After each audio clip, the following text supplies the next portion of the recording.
The sun, a molten coin, slipped behind the manicured hills of Oakridge Estates, casting long, skeletal shadows across the pristine asphalt.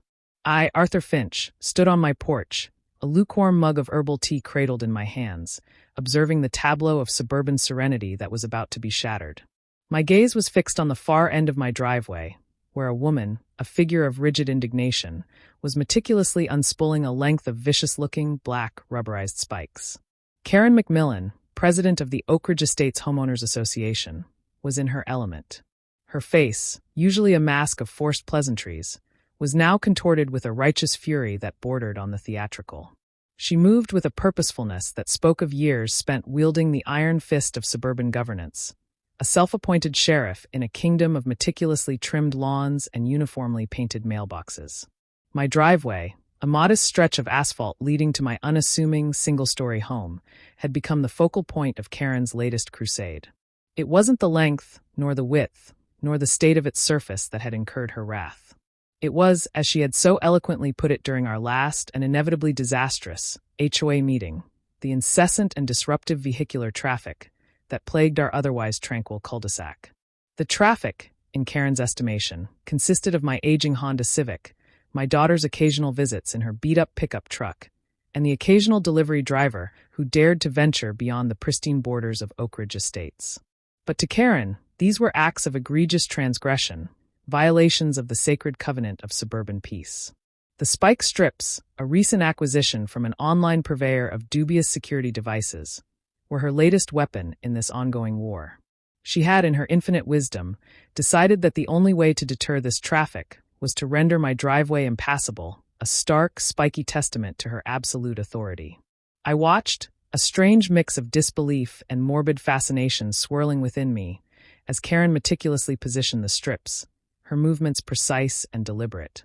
She was a general surveying the battlefield, a conductor orchestrating a symphony of suburban oppression. The air crackled with the unspoken tension of our long-standing feud, a battle fought over the minutiae of lawn ornaments, the color of my garage door, and the precise angle of my outdoor Christmas lights. This latest escalation, however, felt different. It was a line crossed, a blatant act of aggression that transcended the petty squabbles of suburban life. I knew, with a certainty that settled deep in my bones, that this was the moment when the delicate balance of our neighborhood's fragile peace would irrevocably shatter. The sun had now fully disappeared, plunging the neighborhood into the soft glow of streetlights. Karen, her task complete, stood back, surveying her handiwork with a smug satisfaction that bordered on the grotesque. She turned to me, her eyes gleaming with a triumphant malice, and opened her mouth, presumably to deliver a final, cutting salvo. But before she could utter a word, a sound, a low, guttural rumble, echoed through the still night air.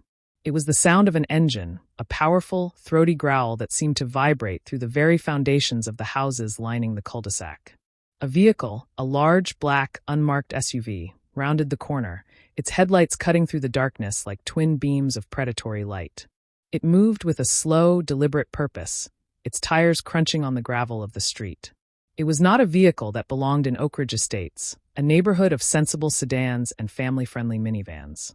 Karen, her face a mask of confusion, stepped forward, her hand raised in a futile attempt to halt the vehicle's progress. The SUV, however, did not slow.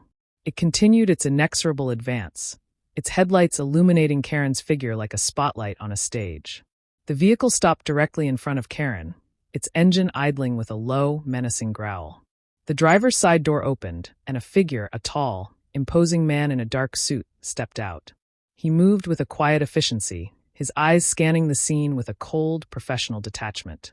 He approached Karen, his movements fluid and precise. He did not speak, nor did he offer any explanation. He simply reached into his jacket, produced a pair of handcuffs, and with a swift, practiced motion, secured them around Karen's wrists. Karen, her face now a mask of bewildered outrage, sputtered, "What is the meaning of this? I am the president of the Oakridge Estates Homeowners Association. You have no right to." The man, however, did not respond. He simply turned to his companion, a woman in a similar dark suit who had emerged from the passenger side of the SUV, and nodded. The woman produced a document, a warrant, and handed it to Karen. Karen, her hands now trembling, read the document, her eyes widening with disbelief. The warrant, it seemed, was for her arrest on charges of obstruction of justice, unlawful installation of hazardous materials, and most surprisingly, conspiracy to commit fraud. The fraud charge, it turned out, stemmed from Karen's recent activities as HOA president. She had, it appeared, been embezzling funds from the association's coffers, using them to finance her lavish lifestyle and her increasingly bizarre security measures. The spike strips, it was revealed, were not merely a means of deterring traffic. They were also a way to prevent the authorities from accessing her property, a last-ditch attempt to evade the consequences of her actions. The man and woman, federal agents, it turned out, had been investigating Karen for months, their investigation culminating in her arrest on this quiet, suburban street. The traffic that Karen had so vehemently complained about, it seemed, had been the agents conducting surveillance on her home. The irony of the situation was not lost on me. Karen, the self-appointed guardian of suburban order, had been brought down by the very forces she had sought to control. Her reign of terror, her petty tyranny, had come to an abrupt and ignominious end. The agents led Karen to the SUV, her face a mask of stunned disbelief. She glanced back at me, her eyes filled with a mixture of hatred and confusion. I met her gaze, a silent acknowledgement of the moment's significance. The SUV pulled away, its taillights disappearing into the darkness. The silence that followed was profound, a silence that seemed to amplify the weight of the events that had just transpired.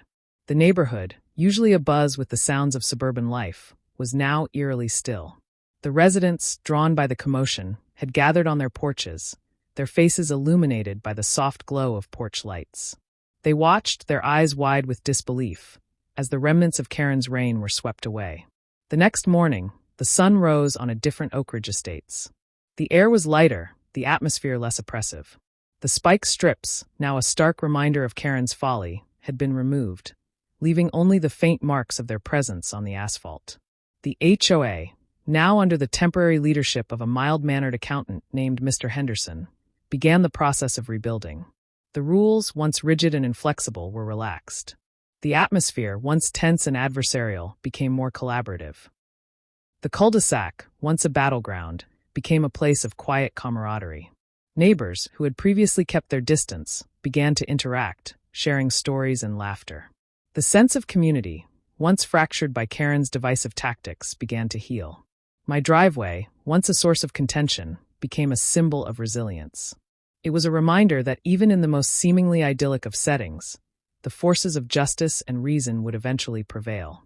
The events of that night, the arrest of Karen McMillan, the removal of the spike strips, the restoration of peace to Oakridge Estates, became a local legend, a cautionary tale whispered among neighbors. It was a story of suburban tyranny, of the abuse of power, and of the ultimate triumph of justice. And I, Arthur Finch, the quiet resident of Oakridge Estates, became an unlikely hero, a witness to the fall of a suburban despot. My driveway, once a target of Karen's wrath, became a symbol of my own quiet defiance, a testament to the enduring power of community and the unwavering spirit of those who dared to stand against tyranny, no matter how small or seemingly insignificant.